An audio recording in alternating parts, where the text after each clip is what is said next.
Assalamualaikum warahmatullahi wabarakatuh. Kembali lagi bersama saya Khairi Firhayani. Pada kesempatan kali ini kita akan membahas mengenai kesehatan reproduksi pada calon pengantin. Jadi setiap orang ketika akan menikah itu biasanya mempersiapkan hal-hal seperti fisik, mental, ekonomi dan sebagainya. Nah, dari kesehatan fisik ini yang sering dilupakan itu adalah kesehatan reproduksi, di mana kesehatan reproduksi itu memegang peranan yang sangat penting. Jadi tidak hanya kesehatan reproduksi pada wanita, namun juga kesehatan reproduksi pada pria. Nah, jadi kesehatan reproduksi ini sangat penting yang disadari oleh calon pengantin untuk menghasilkan keluarga yang bahagia dan keturunan yang sehat antara suami dan istri yang juga harus sehat. Ibaratnya ketika kita akan memanen sebuah tanaman, awalnya pasti membutuhkan lahan yang subur. Bagaimana istri sebagai tempat tumbuhnya bayi nanti? Jadi tidak hanya lahannya, namun bibitnya juga ditanam harus dalam kondisi yang baik. Dalam arti sperma suami itu haruslah sehat agar dapat membuahi sel telur. Nah, jika semuanya sudah sama-sama bagus, maka proses akan berjalan lancar sampai dengan bayi nanti lahir dengan selamat. Sejak 15 tahun yang lalu, sejak dikeluarkannya skema MDGs yang digagas oleh PBB tahun 2000 dan sudah berakhir pada tahun 2015, di mana MDGs atau Millennium Development Goals ini yang terdiri dari 8 goals, 18 target, dan 67 indikator, ini lebih menitik beratkan pada upaya pengentasan kemiskinan, kelaparan, kemudian perhatian pada masalah kesehatan, pendidikan, ketidaksetaraan gender, dan juga kelestarian lingkungan. Nah, tidak bisa kita pungkiri bahwa MDGs ini telah banyak sekali memberikan pengaruh kepada arah kebijakan pemerintah di banyak negara termasuk di Indonesia. Seiring dengan perjalanan MDGs ini, banyak negara yang dapat memenuhi target MDGs. Namun, tidak sedikit pula yang memang masih belum menggapainya. Salah satu di antaranya ialah Indonesia. Banyak sekali kendala-kendala untuk memenuhi target MDGs ini. Nah, berbagai pihak itu mengira bahwa MDGs ini telah berakhir pada tahun 2015. Memang masih dianggap jauh dari target, terutama dalam pencapaian goals atau tujuan. Menekan angka kematian ibu saat melahirkan, angka kematian bayi, angka kematian balita, dan sebagainya. Berakhirnya program MDGs ini pada tahun 2015 kemudian dilanjutkan lagi dengan konsep SDGs atau Sustainable Development Goals atau pembangunan yang berkelanjutan. Jadi di dalam MDGs ini itu terdapat 5P, yaitu people atau manusia, planet atau bumi, peace, perdamaian, prosperity, kesejahteraan, dari partnership atau kemitraan. Nah, ini mulai dari tahun 2015 sampai 2030, di mana ada 3 tujuan utamanya. Salah satunya ialah untuk mengakhiri kemiskinan, kemudian mencapai kesetaraan dan mengatasi perubahan iklim. Nah, di dalam SDGs ini terdiri dari 17 goals dan 169 sasaran pembangunan. Dari beberapa goals diantaranya yang menjadi fokus kita ialah goals nomor 3, yaitu kesehatan yang baik dan juga kesejahteraan, di mana di dalamnya terdapat yaitu menjamin kehidupan yang sehat serta mendorong kesejahteraan hidup seluruh masyarakat di segala usia. Nah, di sini termasuk kesehatan ibu dan anak.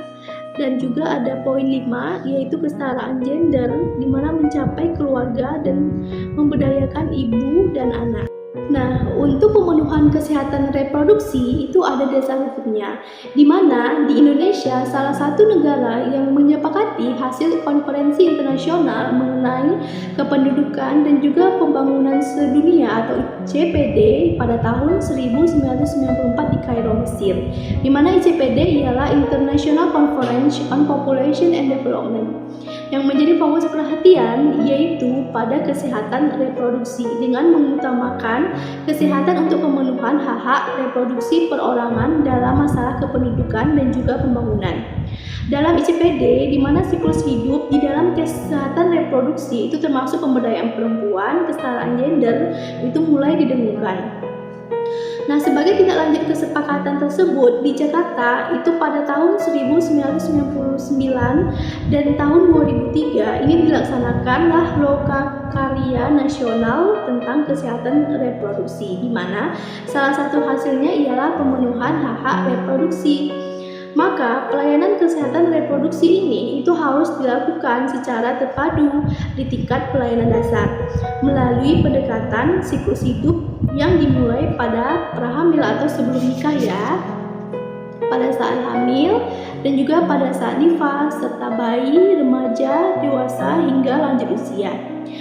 Jadi kesehatan reproduksi ialah pelayanan terpadu yang terintegratif, di mana program yang dalam ruang lingkup reproduksinya sudah tersedia di pelayanan dasar. Jadi pelayanan kesehatan reproduksi terpadu atau PKRT itu ialah komponen program dalam ruang lingkup kesehatan reproduksi yang meliputi kesehatan ibu dan anak, keluarga bencana, kesehatan reproduksi remaja, pencegahan penanggulangan infeksi menular seksual termasuk HIV/AIDS, kanker, dan osteoporosis untuk usia lanjut. Karena komponennya luas, jadi penanganan kesehatan reproduksi ini haruslah memiliki lintas sektor. Kemudian pada tahun 2009 itu sudah muncul dalam bentuk undang-undang, yaitu Undang-Undang Nomor 36 Tahun 2009 tentang kesehatan, di mana kesehatan reproduksi ini ada pada pasal 71 sampai 74. Nah, pada tahun 2014 itu terdapat PP nomor 61 yang isinya ialah menjamin pemenuhan hak kesehatan setiap individu melalui program kesehatan yang bermutu, aman, dan dapat dipertanggungjawabkan, serta menjamin kesehatan ibu dalam usia reproduksi agar melahirkan generasi yang sehat dan berkualitas, serta mengurangi angka kematian ibu.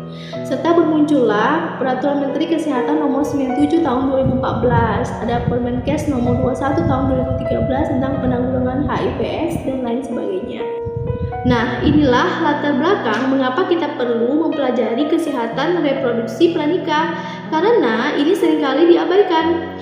Karena sekarang itu angka kematian ibu dan angka kematian bayi itu juga masih tinggi, di mana angka kematian ibu itu ialah 305 per 100.000 kelahiran hidup. Sedangkan target dari SDGs ini ialah kurang dari 70 per 100.000 kelahiran, dan ini masih sangat jauh sekali kita capai. Sedangkan untuk angka kematian bayi itu ialah 22,23 per 1000 kelahiran hidup, di mana targetnya itu ialah kurang dari 12 per 1000 kelahiran hidup. Sedangkan untuk angka ASFR atau angka kelahiran menurut umur itu perempuan usia muda, usia 15 sampai 19 tahun ini tergolong masih tinggi. Di mana sedangkan target dari BKKBN sendiri itu ialah kurang dari 40 per 1000 kelahiran. Hal tersebut itu masih bisa berdampak pada kelahiran baik secara langsung maupun tidak langsung, diantaranya seperti pendarahan, hipertensi pada kehamilan, anemia, kek, atau kekurangan energi kronis. Nah, oleh karena itu sebelum terjadinya sebuah kehamilan maka ini perlu direncanakan. Nah, ketika merencanakan itu kita perlu peran perempuan dan peran laki-laki ketika akan menikah, dan mereka harus memikirkan perencanaan kehamilan, mau hamil atau ditunda. Jadi, upaya pelayanan kesehatan ini tidak semata-mata dipengaruhi oleh faktor biologis dan juga genetik. Namun, ada faktor sosial, budaya, ekonomi, politik, dan lingkungan yang secara tidak langsung itu mempengaruhi pada kesehatan. Agar dapat memberikan pelayanan kesehatan yang efektif, maka kita perlu mempertimbangkan hal-hal tersebut secara komprehensif. Dalam memberikan pelayanan itu kita haruslah yang responsif gender. Karenanya laki-laki dan perempuan itu memiliki peran yang berbeda dalam lapisan masyarakat. Kebutuhannya pun juga berbeda dalam menghadapi permasalahan yang ada. Nah, kita mulai pada masa hamil. Seperti yang dapat kita lihat, ada beberapa program seperti rumah tunggu kelahiran, persalinan di fasilitas kesehatan, konseling inisiasi menyusui dini, penyediaan buku KIA, pencegahan HIV, kelas ibu hamil, dan suami siaga. Dan untuk 1000 hari pertama kelahiran itu seperti pelayanan kesehatan ibu dan bayi yang baru lahir, konseling ASI eksklusif, pelayanan keluarga berencana, pemberian MPASI, kemudian imunisasi, dan juga ayah ASI. Sedangkan pada masa balita dan prasekolah itu seperti posyandu, pelayanan buku KIA, kelas ibu balita, serta pelayanan kesehatan di PAUD. Sedangkan pada usia sekolah itu seperti upaya kesehatan sekolah, penjaringan kesehatan siswa dan pemeriksaan berkala, ada rapor kesehatan, dan juga penguatan SDM puskesmas. Pada masa remaja yang ada seperti pelayanan kesehatan peduli remaja, tablet tambah darah, kemudian pendidikan kesehatan reproduksi di sekolah. Pada usia produktif seperti pelayanan kesehatan reproduksi pada calon pengantin seperti yang kita lakukan pada saat ini, kemudian perencanaan kehamilan dan juga keluarga berencana, dan deteksi dini penyakit menular dan tidak menular. Sedangkan untuk usia lanjut itu kegiatannya seperti posyandu lansia, peningkatan kualitas hidup mandiri, dan juga perlambatan proses degeneratif. Jadi pada masa pranikah yang perlu dipersiapkan itu sebelum kehamilan ialah yang pertama adalah KIE Kesprocatin yang kita lakukan sekarang. Itu ada komunikasi, informasi, dan edukasi mengenai kesehatan reproduksi. Yang kedua ialah pemeriksaan kesehatan di puskesmas sebelum menikah, baik penyakit menular maupun tidak menular. Yang ketiga ialah pelayanan KB apa yang dapat diakses oleh Catin. Ini apabila calon pengantin tersebut ingin menunda kehamilan. Jadi apakah menggunakan metode alami ataupun menggunakan metode sederhana. Kemudian ada TT Catin, yaitu suntik tetanus. Ini mesti 5 kali. Kemudian adanya pemberian tablet tambah darah, terutama pada calon pengantin perempuan untuk mencegah anemia. Ini ada PUP atau pendewasaan usia perkawinan dari BKKBN, di mana usia ideal untuk menikah itu bagi laki-laki ialah usia 25 tahun dan bagi perempuan ialah usia 21 tahun. Untuk komunikasi, informasi, edukasi mengenai kesehatan reproduksi bagi calon pengantin ini berlaku untuk semua pasangan calon pengantin yang akan menikah. Jadi tidak hanya pada calon pengantin perempuan saja, namun juga pada calon pengantin pria, karena mereka akan membangun sebuah keluarga. Tujuannya apa? Yang pertama ialah meningkatkan akses dan kualitas pelayanan kesehatan reproduksi dan seksual bagi calon pengantin. Nah, di sini komunikasi, informasi, dan edukasi selain dapat diberikan oleh puskesmas, itu dapat juga diberikan oleh dinas seperti yang kita lakukan sekarang ini, yaitu di Dinas Pengendalian Penduduk, Keluarga Berencana, Pemberdayaan Perempuan, dan Perlindungan Anak. Sehingga dari konseling mengenai kesehatan reproduksi calon pengantin itu didapatnya calon pengantin yang sehat dan siap berumah tangga, yang akan berdampak pada menurunnya angka kematian ibu dan anak serta AKFR atau angka kelahiran menurut umur. Adapun materi kesehatan reproduksi yang kita bahas kali ini ialah yang pertama adalah persiapan pranikah. Apa saja sih persiapan pranikah? Seperti persiapan fisik, gizi, status imunisasi, serta menjaga kesehatan organ reproduksi. Yang kedua ada kesetaraan gender dalam pernikahan. Selanjutnya, kehamilan, persalinan, komplikasi, dan pasca salin. Kemudian ada inisiasi menyusui dini dan ASI eksklusif. Dan ini kita pelajari itu sebelum menikah. Mengapa? Agar nanti setelah menikah dan punya anak itu dapat mempraktekkan apa yang kita pelajari kali ini. Kemudian ada metode kontrasepsi untuk menunda kehamilan. Yang selanjutnya ada inspeksi menular seksual dan infeksi saluran reproduksi seperti penularan HIV/AIDS serta pencegahan penularan dari ibu dan ke anak. Kemudian ada juga gangguan seksual pada perempuan dan laki-laki serta pencegahannya, serta mitos pada perkawinan. Seperti apa sih mitos? Seperti banyak anak, banyak rezeki. Inilah tidak mutlak demikian karena tergantung pada ekonomi seseorang dan akan berdampak pada generasi selanjutnya.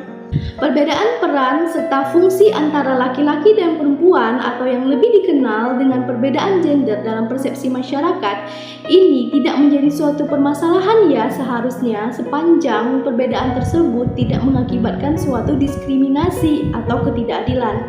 Jadi, patokan atau ukuran sederhana ini dapat digunakan untuk tolak ukur apakah perbedaan gender itu menimbulkan ketidakadilan atau tidak.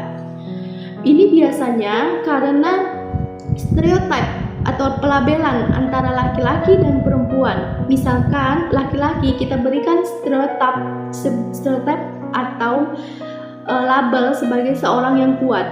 Kemudian perempuan kita beri stereotip atau label sebagai seseorang yang lemah.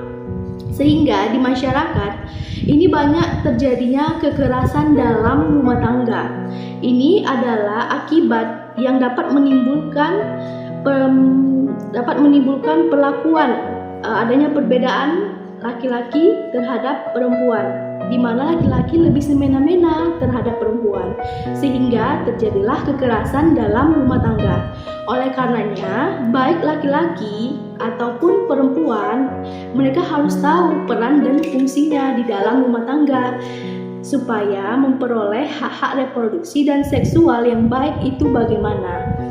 Nah, ini diantaranya contoh bentuk ketidaksetaraan gender dalam rumah tangga. Misalkan, laki-laki diharuskan ini bekerja, sementara perempuan mereka bekerja iya dan mengurus rumah tangga juga iya. Seharusnya ketika laki-laki ini bekerja dan perempuan bekerja juga, maka urusan rumah tangga menjadi urusan bersama dan dapat diselesaikan dengan bersama.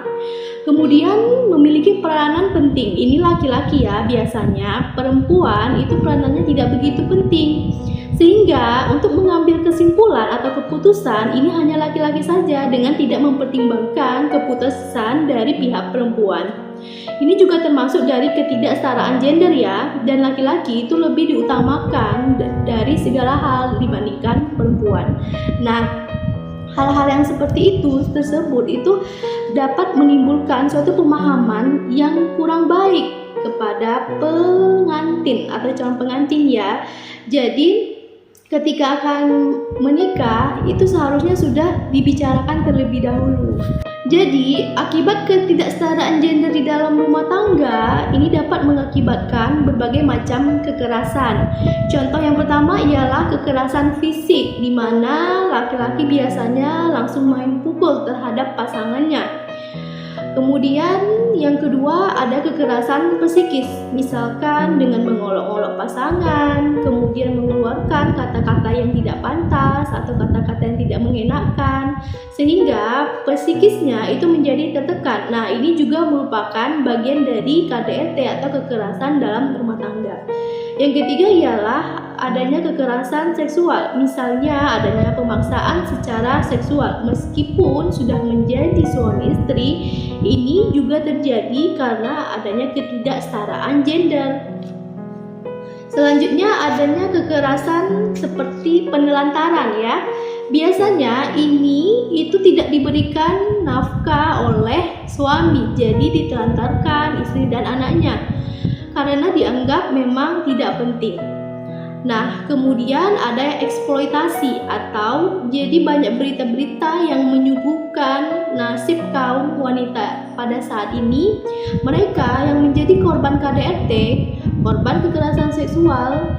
Nah, karena sistem inilah kaum perempuan secara terus-menerus itu dieksploitasi, bahkan ada yang diperdagangkan layaknya barang. Ini kita sebut dengan human trafficking. Nah, ini yang harus dipersiapkan apabila calon pengantin ingin menikah. Ini saya rangkum menjadi 5. Yang pertama itu ialah kesiapan secara spiritual. Jadi menikah ini tidak hanya membutuhkan persiapan secara mental dan fisik saja ya, melainkan diperlukan juga persiapan spiritual. Jadi, seseorang yang hendak menikah itu hendaknya itu meminta petunjuk kepada Allah, yaitu kepada Tuhan, dan juga lebih mendekatkan diri kepada Allah supaya pernikahan nantinya yang dia jalankan adalah pernikahan yang memang memberikan keberkahan. Selain mendekatkan diri kepada Allah, ini juga biasanya calon pengantin itu sudah mulai belajar bagaimana menjalankan rumah tangga yang sesuai dengan keyakinan dan agamanya masing-masing.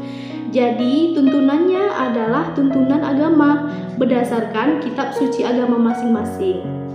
Yang kedua, itu adalah kesiapan kepribadian. Jadi, pada seseorang yang masih lajang ini biasanya masih memiliki ego yang tinggi karena dia terbiasa dengan hidup sendiri. Jadi ketika sebelum menikah ini memang sudah harus ada persiapan kepribadian.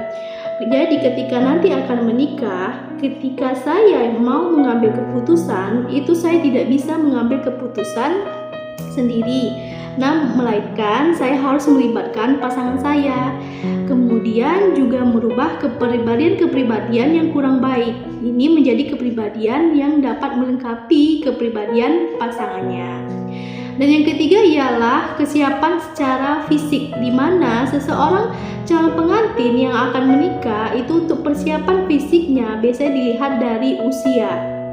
Apabila lebih dari 20 tahun, terutama wanita, ini dapat dikatakan siap secara fisik. Kemudian pemeriksaan lingkar lengan.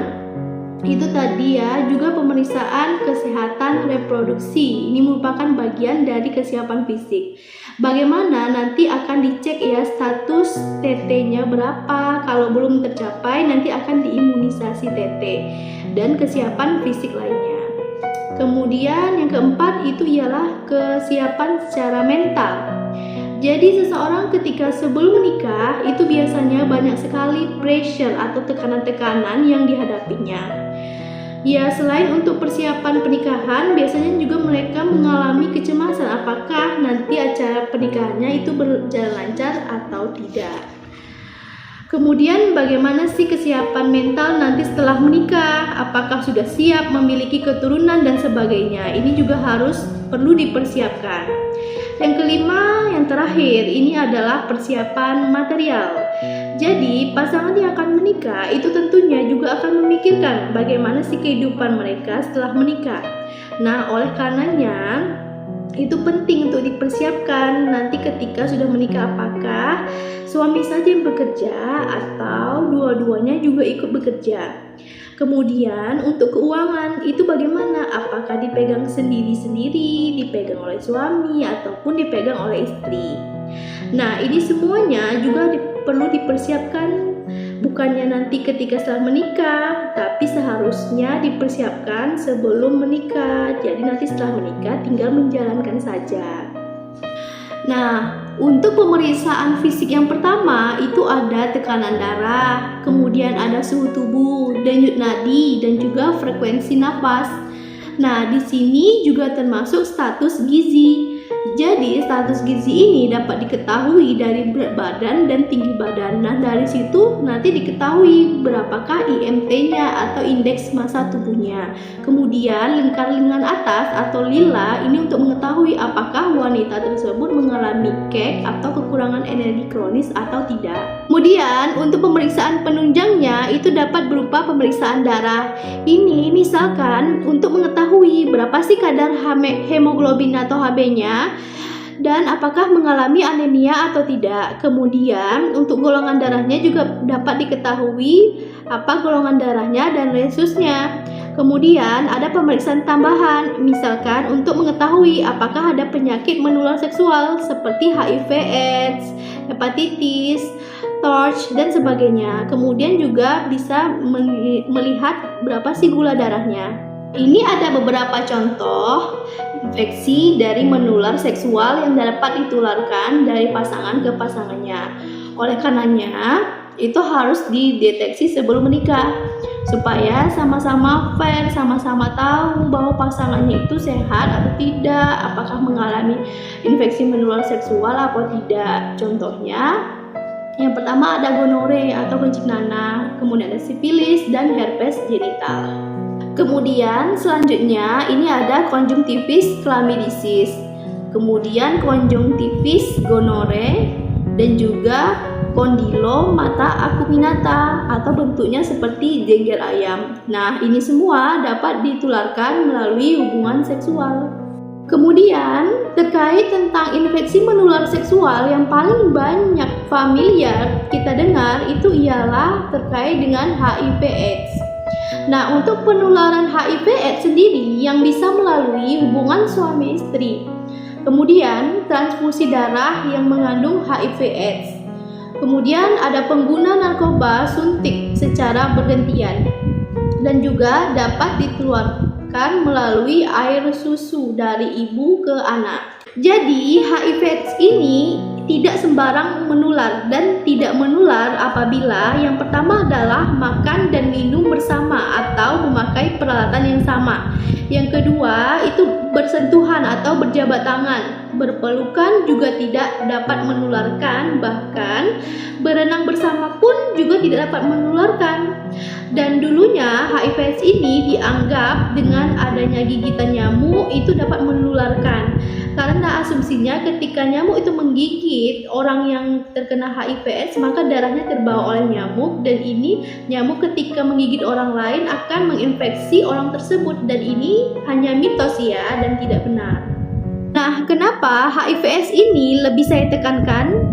Karena adalah penyakit yang paling banyak terjadi di masyarakat. Nah, untuk masa inkubasinya itu sangat panjang, sehingga tanda gejala orang yang sudah terinfeksi HIV/AIDS ini itu tidak kelihatan di 5 tahun bahkan sampai 10 tahun pertama. Jadi terlihat biasa saja, tapi ternyata dapat menularkan melalui pertukaran cairan tubuh atau jarum suntik tadi. Jadi bagaimana untuk menjaga diri dari HIV/AIDS ini? Memang harus kita itu setia terhadap pasangan dan tidak boleh berganti-ganti pasangan ya. Kemudian kita juga harus menggunakan kondom ya apabila suami istri itu adalah salah satu hal yang positif. Dan satu lagi, tidak boleh menggunakan narkoba, jarum suntik, dan jauhi narkoba. Oke? Burung Nuri, burung cenderawasih. Cukup sekian dan terima kasih.